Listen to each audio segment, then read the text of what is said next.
सामान्य अध्ययन का सफ़र जीएस जर्नी में बहुत बहुत स्वागत है आपका। और हम आपके बीच में उपस्थित हैं डेली टॉप 10 प्रश्न के साथ। डेली टॉप 10 करंट अफेयर से हम लेकर आपके बीच में आते हैं और इसमें 10 चुनिंदे सवाल होते हैं और इन सवालों के साथ आज हम आपके बीच में हैं। आज आपके लिए जो 10 सवाल है उसमें पहला सवाल आपके लिए है, अनबू करंगल योजना हाल ही में किस राज्य में शुरू की गई? अनबू करंगल, केरल, तमिलनाडु, कर्नाटक, आंध्र प्रदेश। अनबू करंगल शब्द पर भी अगर आप गौर करेंगे कि यह जिस भाषा का शब्द है, इससे आप इसका आंसर टिक कर सकते हैं। अनबू करंगल तमिल भाषा का शब्द है। तो यह योजना की शुरुआत की गई है तमिलनाडु में और इसका जो उद्देश्य है वह अनाथ बच्चों को वित्तीय सहायता प्रदान करना। अनाथ बच्चों को वित्तीय सहायता प्रदान करने के उद्देश्य से अनबू करंगल योजना की शुरुआत की गई है और इसमें 18 वर्ष की आयु तक के जो अनाथ बच्चे हैं उनको 2000 रुपये प्रति माह दिए जाने की व्यवस्था की गई है। अनबू करंगल शब्द का शाब्दिक अर्थ होता है हैंड्स ऑफ लव, अर्थात वह हाथ जिसमें दया है, करुणा है, इसको कहा जाता है हैंड्स अनबू करंगल। चलिए अगला सवाल हमारे लिए है, अगला सवाल है दलीप ट्रॉफी।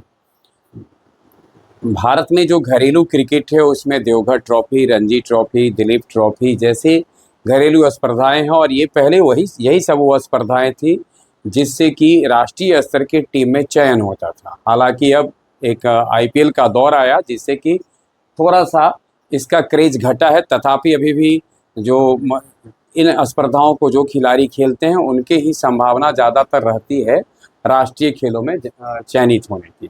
और इसमें इसका खिताब वर्ष 2025 का किसने जीता है ये आपको बताना है। यानी वर्ष 2025 में जो हुआ उसमें विकल्प आपके लिए है पश्चिमी क्षेत्र, उत्तर क्षेत्र, मध्य क्षेत्र और दक्षिण क्षेत्र। 2025 का जो खिताब रहा है उसे मध्य क्षेत्र ने जीता है, अर्थात इसका विजेता रहा है मध्य क्षेत्र, सेंट्रल जोन। और इसने फाइनल में दक्षिण क्षेत्र को पराजित किया। तो इस प्रकार से उप विजेता दक्षिण क्षेत्र रहा है और मध्य क्षेत्र इस टूर्नामेंट का विजेता रहा है।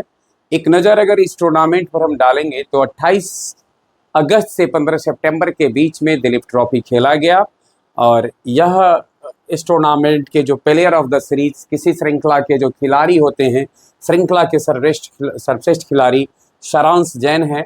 और वहीं रजत पाटीदार ने इस टूर्नामेंट में सबसे अधिक रन बनाया है।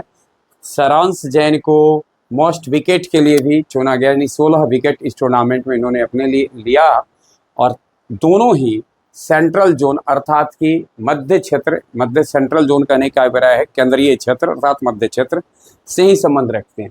तो ध्यान में रखना हमको इस बार का दिलीप ट्रॉफी 2025 का खिताब गया है मध्य क्षेत्र के नाम। और एक बात और ध्यान में रखना है कि यह मध्य क्षेत्र का दिलीप ट्रॉफी पर कब्जा 7वीं बार हुआ है, यानी 7वां टाइटल है जब इस ट्रॉफी को मध्य क्षेत्र ने लिया है। ये भी कभी कभी क्वेश्चन पूछता है कि यह खिताब जो दिलीप ट्रॉफी प्राप्त किया गया, जीता गया है मध्य क्षेत्र के द्वारा, यह कैमा बार था।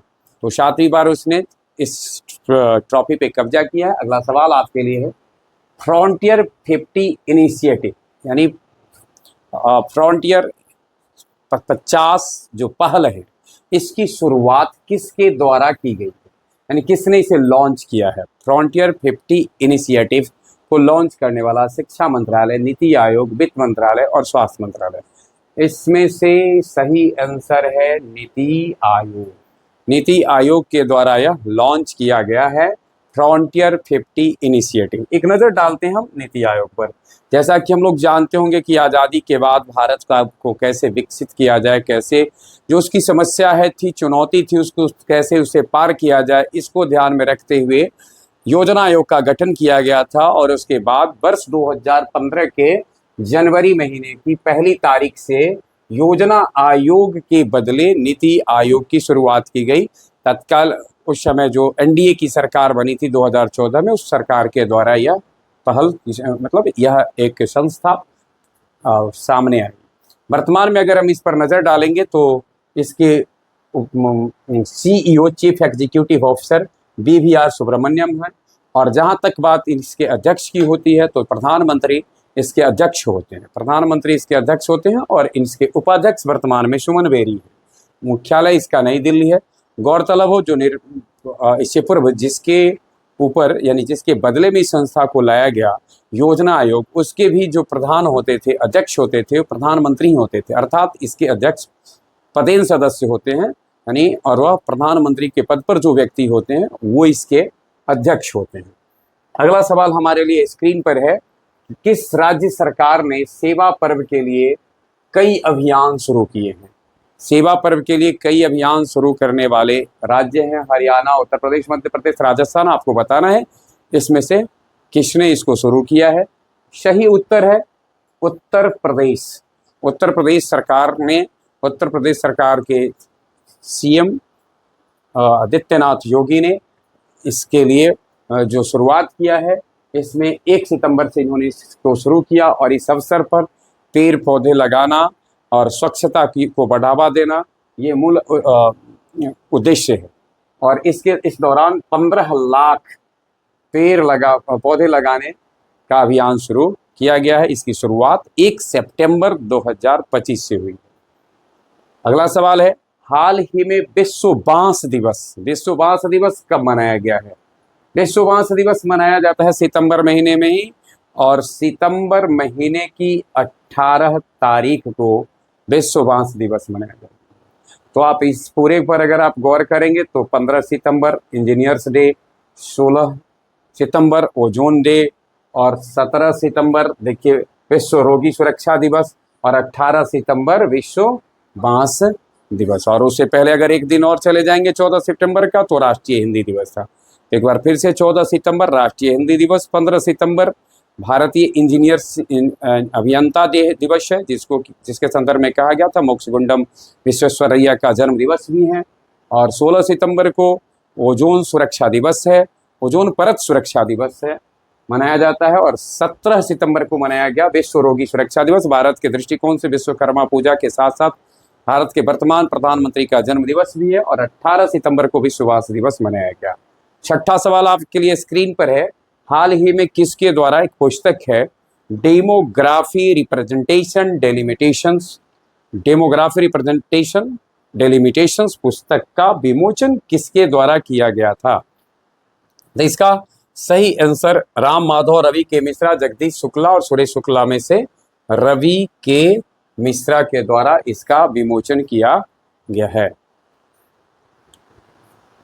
सातवां सवाल है, एक नज़र सातवां सवाल पर आने से पूर्व में कुछ पुस्तक जो भी हाल ही में विमोचित हुआ या जिसको प्रकाशित किया गया है उस पर नज़र डालते हैं। Operation Sindoor, the untold story of India's deep strikes inside Pakistan. इस पुस्तक में आपने देखा होगा कि ऑपरेशन सिंदूर के दौरान भारत ने किस प्रकार से पाकिस्तान के अंदर प्रवेश कर उस पर जो है सो स्ट्राइक्स किए, इसकी विशेष रूप से उल्लेख किया गया है, इसका विशेष रूप से व्याख्या किया गया। और इस पुस्तक के लेखक रहे KGS ढिल्लन। वहीं the rise of the hitman Rohit Sharma के ऊपर विशेष रूप से केंद्रित इस पुस्तक को लिखा है R कौशिक ने। MS Swaminathan, the man who fed India, Priyamvada Jayakumar की रचना है। और हम जानते हैं भारत में हरित क्रांति के जनक के रूप में जाना जाता है MS स्वामीनाथन जी को। और अभी हाल में एक पुस्तक और भी चर्चा में रहा है, वेजिटेबल पॉलिटिक्स, यह के भी काफ़ी चर्चित पुस्तक है। लंदन में इस पुस्तक को विमोचित किया कैमेलिया पंजाबी ने। और यह मूल रूप से यह पुस्तक आप गौर करेंगे कुक बुक है। कुक बुक यानी आप भोजन से जुड़े जो महत्वपूर्ण तथ्य हैं वो इस बुक में लिखे गए हैं। अब हम अगला सवाल पर आते हैं। अगला सवाल है, किसे American society of mechanical engineers द्वारा हेली मेडल से सम्मानित किया गया है? हाल ही में हेली मेडल से किसे सम्मानित किया गया है, किसके द्वारा ये दिया जाता है? तो अमेरिकन सोसाइटी के द्वारा दिया जाता है, ऑफ मैकेनिकल इंजीनियर्स द्वारा Holley medal. American society of mechanical engineers द्वारा दिया जाता है और यह पुस्तक वैश्विक इंजीनियरिंग क्षेत्र में, विनिर्माण क्षेत्र में आपके योगदान के लिए दिया जाता है। अब आपको बताना है कि इस बार जो है सो यह पुरस्कार किसको मिला है। तो यह पुरस्कार इस बार मिला है बाबा कल्याणी को।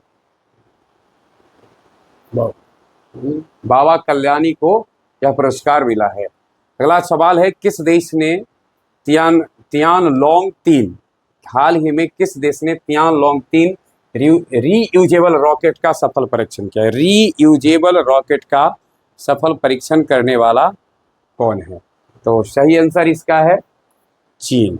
चीन ने रीयूजेबल रॉकेट यानी एक ऐसा रॉकेट जिसको दोबारा से यूज किया जा सके, इस रॉकेट का सफल परीक्षण किसने किया है? चीन ने किया।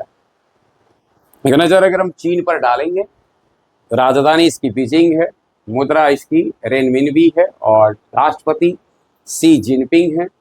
और चाइनीज भाषा दिवस अभी 20 अप्रैल को मनाया जाता है। चीन तो कई क्षेत्रों का प्रमुख उत्पादक देश रहा है, तथापि जो भी हाल ही में जो चर्चा में रहा है उसको थोड़ा सा नजर डालते हैं। ऐसे स्टील का सबसे बड़ा उत्पादक देश है ही। ISSF विश्व कप 2025 पदक तालिका में चीन शीर्ष पर रहा है और रोबोटों का ओलंपिक यहाँ शुरू किया गया है। रोबोटों का ओलंपिक शुरू किया गया। अब सोचिए कि इंसान के ओलंपिक से अब रोबोट ओलंपिक की शुरुआत हुई है। एशिया रग्बी अंडर 27 महिला खिताब चीन ने जीता है और ध्यान में रखना है कि इसका आयोजन बिहार में हुआ था। चलिए, और एक नज़र और हम डालेंगे फ्रिक्स वर्साय पुरस्कार 2023। फ्रिक्स वर्साय पुरस्कार 2025 में चीन का यांताई पेंगलाई हवाई अड्डा विश्व का सबसे सुंदर हवाई अड्डा घोषित किया गया है। ध्यान में रखना है हमको, यांताई पेंगलाई हवाई अड्डा फ्रिक्स वर्साय पुरस्कार 2025 के तहत विश्व का सबसे सुंदर हवाई अड्डा घोषित किया गया। अब हम अगला सवाल आज का देखते हैं। 9वां सवाल है आज का, भारत में सैटेलाइट ट्रैकिंग स्टेशन स्थापित करने के लिए भारत ने किस देश के साथ समझौता किया है? सैटेलाइट ट्रैकिंग को ट्रैक करना मतलब कि जो सैटेलाइट है उसकी स्थिति कहाँ पर है, किस तरह से है, इसके लिए भारत ने किस देश के साथ समझौता किया? ऑप्शन है स्पेन, मॉरिशस, जर्मनी और पुर्तगाल। अच्छा, मॉरिशस है। भारत ने सैटेलाइट ट्रैकिंग स्टेशन स्थापित करने के लिए जिस देश के साथ समझौता किया है वो है मॉरिशस।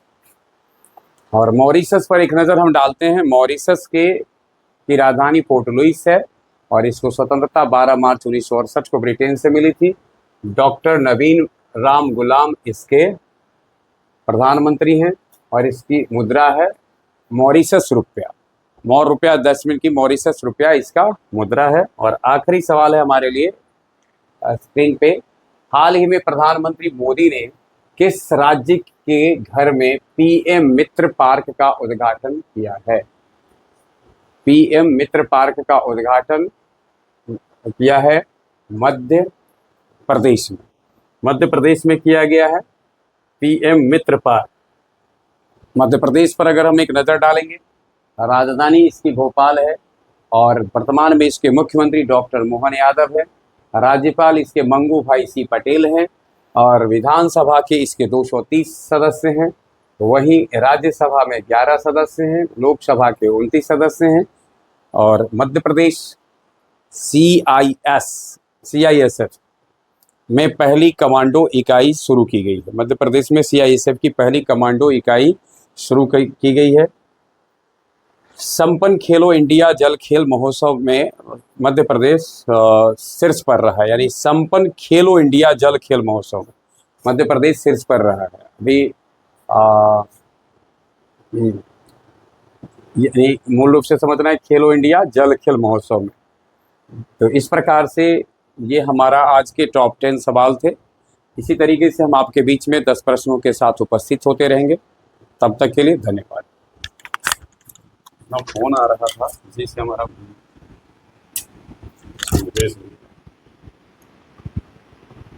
रुपीज़।